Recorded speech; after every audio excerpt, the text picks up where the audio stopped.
home, back in the brew room. So happy to be home finally. It's been a long trek. I was away for, it'll be close to 8 weeks by the time it's all said and done. And once again, thanks to Frack for kind of keeping things going. I hope you enjoyed the all-grain brew that she and Denny put out. Hope it was helpful. But today, well, the reason we're here and the reason I'm kind of wanting to give you guys a view of what's going on is I'm going to do an all-grain brew today. I did this brew once before I left, and I actually didn't even have time to bottle it before I had to leave. So that's what Denny and Fran were doing in the update video she had put up. So that's what's going on. Ever since I got home, I've been sick, so my throat, my voice are kind of off a little bit. So just bear with me. Another change, kind of got myself all cleaned up, shaved the beard, cut the hair, because, you know, I'm not in the great north or in Alberta anymore. Not much has changed otherwise. What can I show you guys? I got some new stuff going on here. I ordered so I'd have it here when I got home. But what I got, I ordered a couple of new books. First off, the John Palmer How to Brew. Okay, so this is like the Brewing Beer Bible. I've already read through most of it, and most of it was information, you know, I learned while brewing. But there's a lot of good hidden tips and techniques in here. So if you get a chance, get that How to Brew, okay? Now the other book, I was looking for like a recipe, beer recipe book. So I found this, it's called the Canadian Craft Beer Cookbook. And anyways, it showed up, my wife was looking through it, and I figured it'd be recipes on beer, you know? But it's recipes on how to cook with beer. So that's okay, another good cookbook. Anyways, we'll put that on the shelf, and I mean, we're going to have tons of beer around here, so we may as well use it, right? So those two books we got, and that's really all that's kind of new so far. We're going to have lots of fun in the next little while. It's going to be busy, and hopefully we get a few more videos out before I head back. Now the plan is, once I go back to work, is I'm going to rent a house out there, and even do some brews out there. So I'll keep you guys, you know, kind of in the loop and keep things rolling here, alright? So what we're doing today is a John Q. Adams Marblehead Lager. So that yeast starter that's going, that is a California lager yeast. So I've got that started now. I got to make sure that I don't put this batch in the fermentation room, because that fermentation room stays at around 72, 73 degrees, and for lager I want down low. You know, down 20 degrees Celsius, which is, where's my thermometer? We want to be down around 60, 65, right? I think that's about right in Fahrenheit. So we want lower temperatures for the lager, and let that ferment out. That yeast likes that. So anyways, I got my strike water going here. It's 14 and a half, or approximately 14 and a half quarts. Sorry for all the different measurements, guys. Get a converter. It's because I'm using Beersmith, and Beersmith has something in quarts, some in gallons. So anyways, you're all over the boards. You got to have all the measuring equipment. So anyways, 14 and a half quarts in there. I got my mash tun right down here. I'll get the camera all set up, and we're gonna basically put the strike water in the mash tun and get that mash tun up to temperature and ready for our mashing, or dough in, okay? Okay guys, so because that strike water is so hot, I decided I'm gonna use my quick disconnect on my brew plot, and use my silicone hose and add that so I don't have to lift the pot. Not that it's extremely heavy, but it's heavy. So we're just getting our strike water put in the mash tun here. We'll leave this mash tun sit for about 10 minutes, maybe 15 minutes, and let it all come up to temperature. And then hopefully my temperature will equalize, and then I can add my grains and we'll dough in, alright? Cheers. Hey guys, so right now the temperature is sitting in here around 174, which is alright. I'm going to let it drop a little bit. But we got to add our pH 5.2 stabilizer. Make sure to put that in there and stabilize that water. Okay, so I'm going to let that sit for about 10 minutes, and then we'll dough in. A little tip for you, just something I do, and I'll kind of fill you in. So what happened was I added the strike water into the mash tun and let it sit for about 5 minutes. And already the temperature's dropping below what I want for a strike. So this is what I do, and even if you've already doughed in, and you take your temperature reading after you're all done mixing and getting it all stirred in, and you realize, oh no, I'm short maybe 3 degrees, so I'm looking for 154. Let's say I end up at 151. What I do personally, I haven't seen anybody else do this, but what I do is I take out, right now I haven't even doughed in, so what I do is I take out some of the water through the spout or through the valve on the mash tun, put it into my kettle and boil it. Now once it's boiled, I add it back in and it brings that temperature up. So I'm doing that right now. I have about 1.5 liters that I'm boiling, and then I'll put that back in and I'll bring the temperature up about 4 degrees. So you, like I said, you can even do that with the already doughed in. You'll just take out some of the early wort that probably doesn't have any sugars converted or very minimal sugars converted, and boil that and then add that back in and it'll bring your mash temperature up, okay? Okay guys, finally I had to do that, take about 1 liter out and boil it about 3 times over, and finally now we're up to temperature.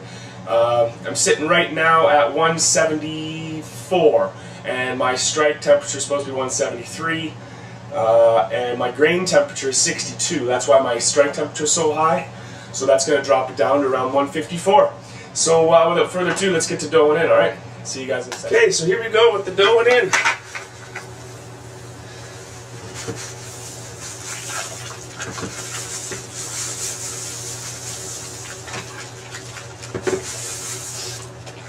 Try and get rid of all those dough balls. It's hard, I know, because you don't want to hit your filter at the bottom either.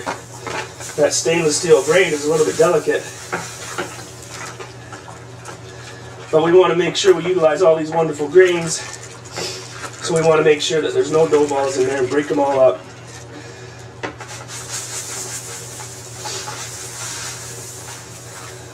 So basically the only 2 grains that are in this recipe are some 2-row, about 11 pounds, and just shy of a pound of Crystal 60.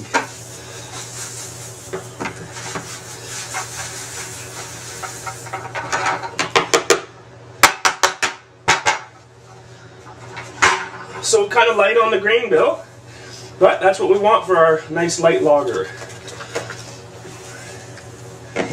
Wow, this smells so good. I really wish YouTube had a smell button where you could smell this. Because this is the best part of brewing log grain, is that smell. Okay, we got a bunch of dough balls in here, so I'm just going to keep stirring this and breaking up the dough balls as I find them.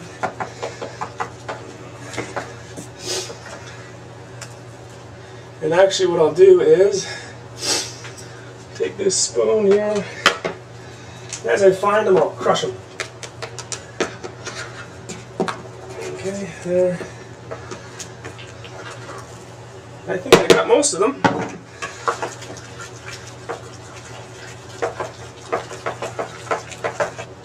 Yep, there we go. So there we are, guys. I'll take a temperature reading here.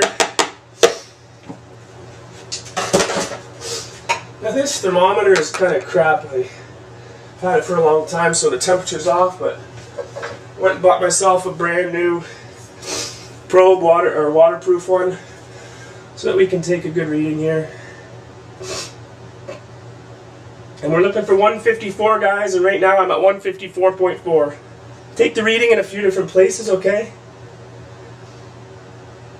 154, 155, so we're looking pretty good, alright? I'm just going to stir that up a bit more. Make sure that we have no hot spots and the temperature kind of equalizes throughout. We're going to close that up and we're going to let it sit for an hour. There we go. It doesn't get any simpler than that, guys. Doughed in, mashed in, temperature's about right. Gonna let it sit for an hour and I'll see you guys in an hour, alright? Cheers. Okay guys, an hour is almost up for the mash.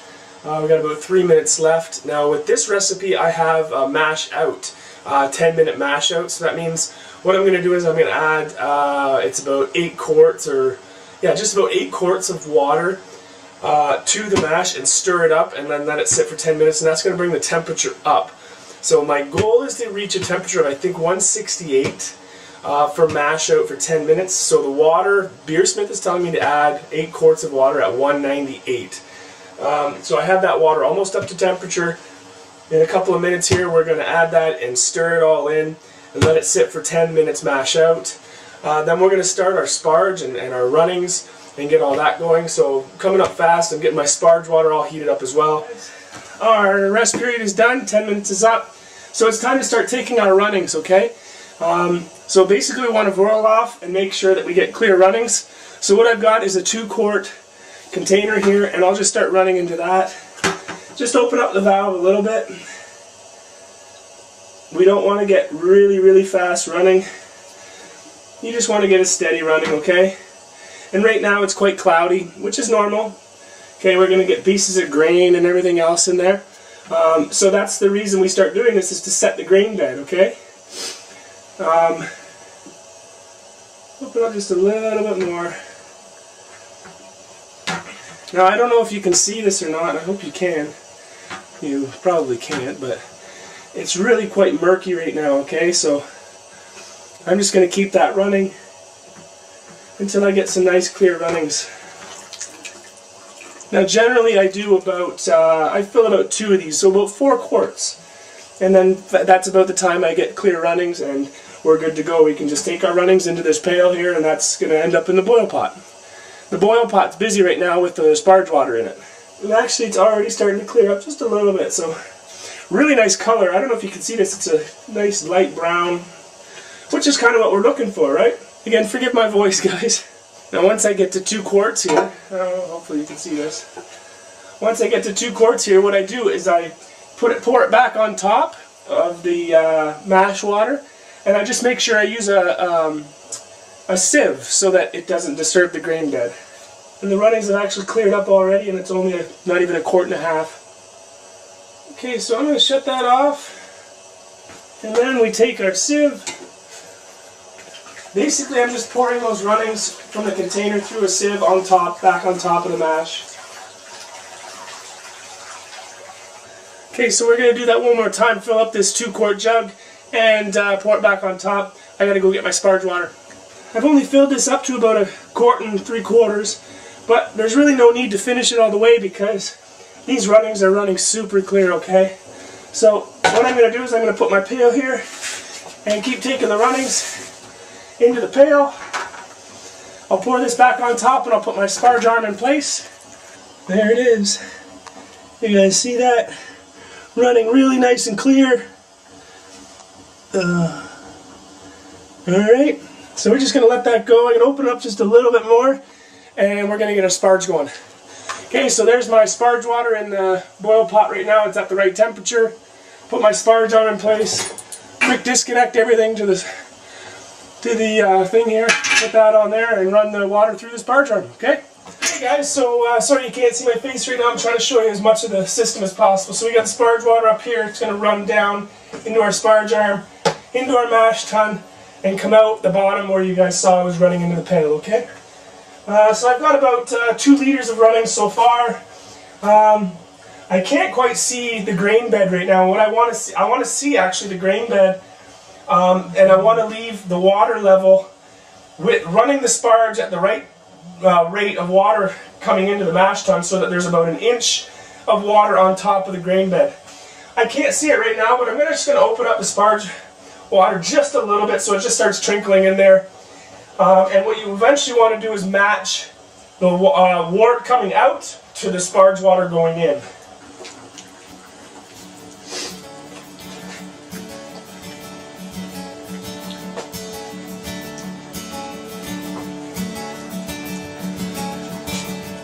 Running away will never free you. Won't see you on your way. The change that hangs us all to the fence because we fear it will only make sense when we can feel it. Can't find a reason to keep going. Feels like we're doing everything but growing. Do it for love. Do it for love.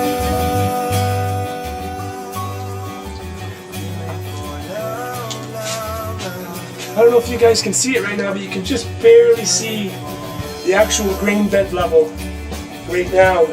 So we got about 3/4 of an inch to an inch, which is perfect. So we just want to match the wort coming out into the pail as much as the sparge water going in. My brothers, fathers, sisters, daughters, and mothers, turn your eyes up when you fall down. You can't find a reason to keep going, 'cause like we're doing everything we're growing. Do it for love. Do it for love.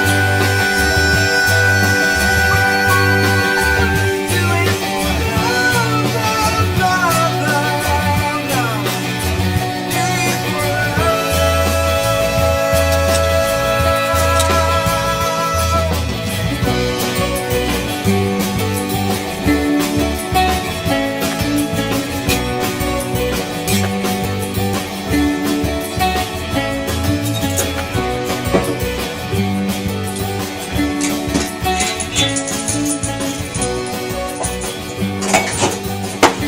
There we go, guys. Sparge complete.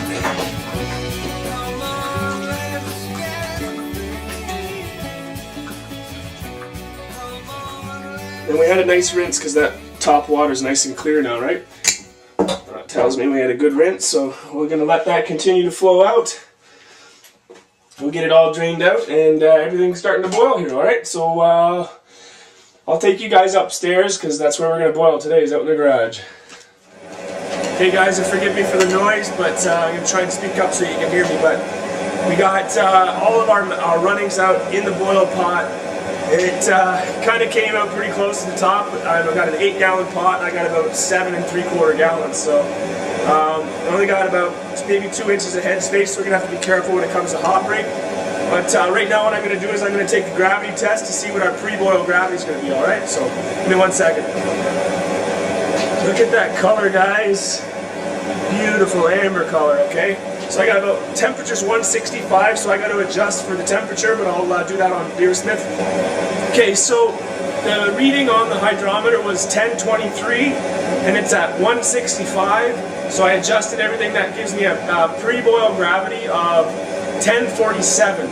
And actually that's right on spot on because my estimated mash efficiency was 73%. And my estimated original gravity would be 1050 something, 1051. So, sorry, no, the estimated pre-boil gravity was supposed to be 1042, so I'm actually a little above that, and it gave me an actual mash efficiency of 83%, 84%. So that's really good, guys. So just all we got to do now is get the boil going. I'll get the hops all out. We got about an ounce of Tettnang and an ounce of Hellertop. So I think we add them in half-ounce increments, but I'll give you the profile or the I'll give you the hop schedule as we go. All right. So cheers.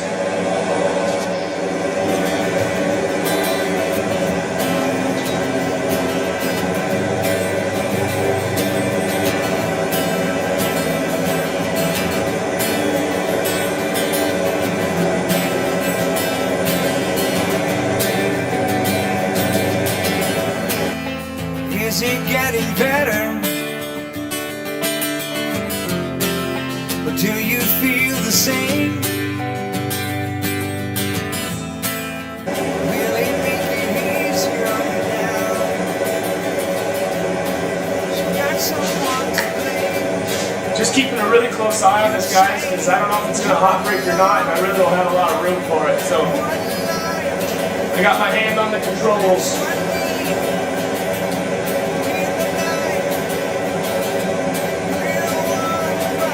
Seems to be controlling just fine. That's usually what you get is about half. Carry each other, carry each other. Whoa.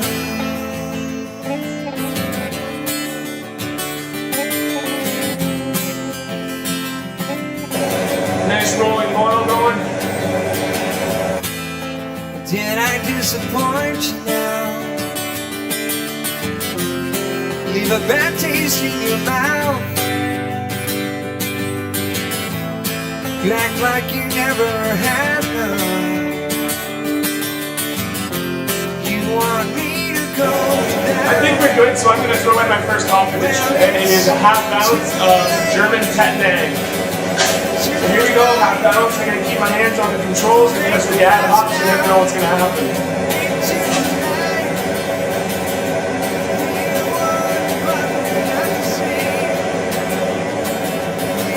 See, there we go, we got a little bit of a hot drink action going.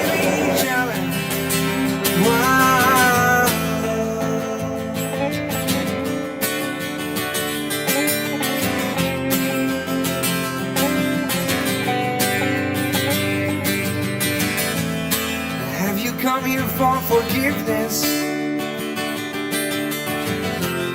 Have you come to raise the dead? Have you come here to play Jesus? To the lepers in your hand? Did I ask too much? Okay guys, we're at 30 minutes, so we're going to do another half ounce of German Tettnang. And my lovely assistant is going to put those in. And now.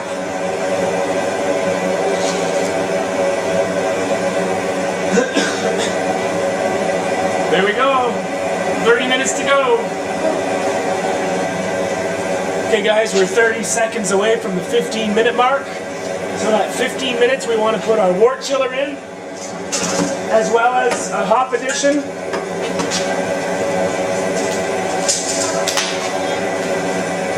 So here goes the wort chiller. In 5 minutes from now, it'll be 10 minutes, and we're going to add our Waroflock tablet and our yeast nutrient.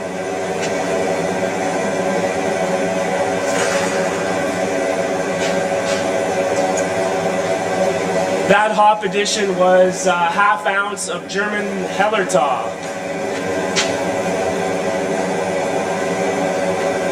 Okay guys, so we're now at the 10-minute mark, which means now we're going to add our Waroflock tablet, as well as about a half a teaspoon of yeast nutrient. Whoop, that's a little too much. There we go.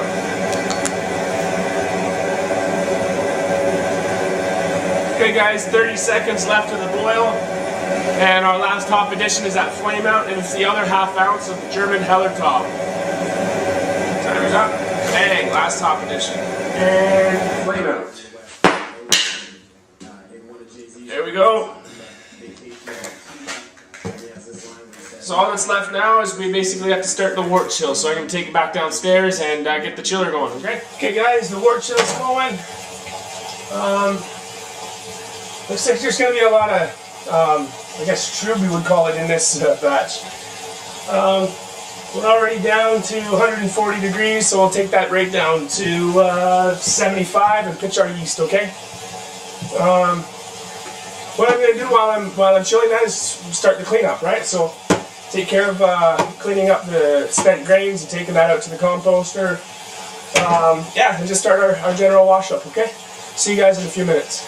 Just about down to the right temperature. Right now I have everything sanitized that I'm going to use from this point forward. Actually, the one last thing I need to sanitize, an airlock. Okay, so we get that sanitized. I have a quick connect hose to connect to the boil pot, so I can drain down into my fermenter through a sieve, and the sieve sanitized. And we're sitting about 75 degrees now.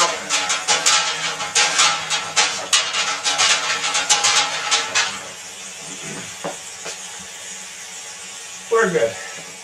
Okay, so we're going to turn our wort chiller off, and we'll start to drain everything through the hose here. Okay, it's sanitized.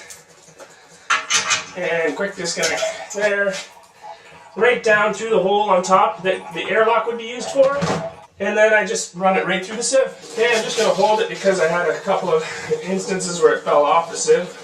The other thing that it does when you pour it through the sieve is it aerates the beer. Sorry guys, I'm trying to show you here. it aerates the beer as it passes through the sieve, which is good for when we're going to pitch the yeast, right? Because we want lots of air in there. Drinking some homemade red wine while we're going here. There we go. Okay, so there we are. Disconnect our hose. Pull the hose out gently because you don't want to stir up any of that stuff in the sieve. We're going to wash that hose. Now we're going to pull our sieve out. And we're going to have collected all the hops and stuff like that. A bunch of stuff that we don't want in the beer. Put that right there so I can wash it. And now what we're going to do, we can put our lid on for a second. And we'll lift that sucker up here so that I can take a gravity test. And do a gravity reading. As well as get my yeast pitched, okay? So I sanitized a 500 ml mason jar here, and I'm going to save 500 mils of that yeast starter so that I can do another yeast starter and not have to buy that yeast again. See, I harvest before I pitch the yeast, before it actually goes through. I do a little bit of a larger yeast starter and then harvest from there. We're almost done, guys. And it's a good thing because I'm starting to lose my voice. Always put a label on your beer. There we go, and we'll get the original gravity here in 1 second.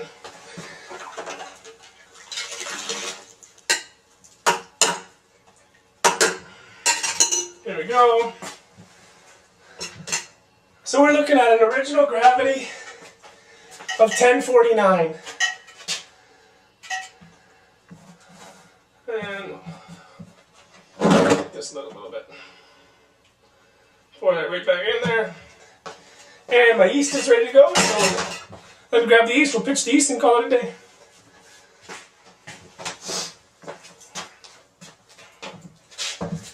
Now because it was on a stir plate, it's already agitated, so I don't have to worry about that. I'm going to pour some out into my mason jar here. There we go. There we go, we'll mark that yeast and we'll pitch the rest in here. And yeah, we're 73 degrees, so we're good to go. Whoops. My stir bar just went in there. I guess that's why they say, you know, you gotta have extra stir bars.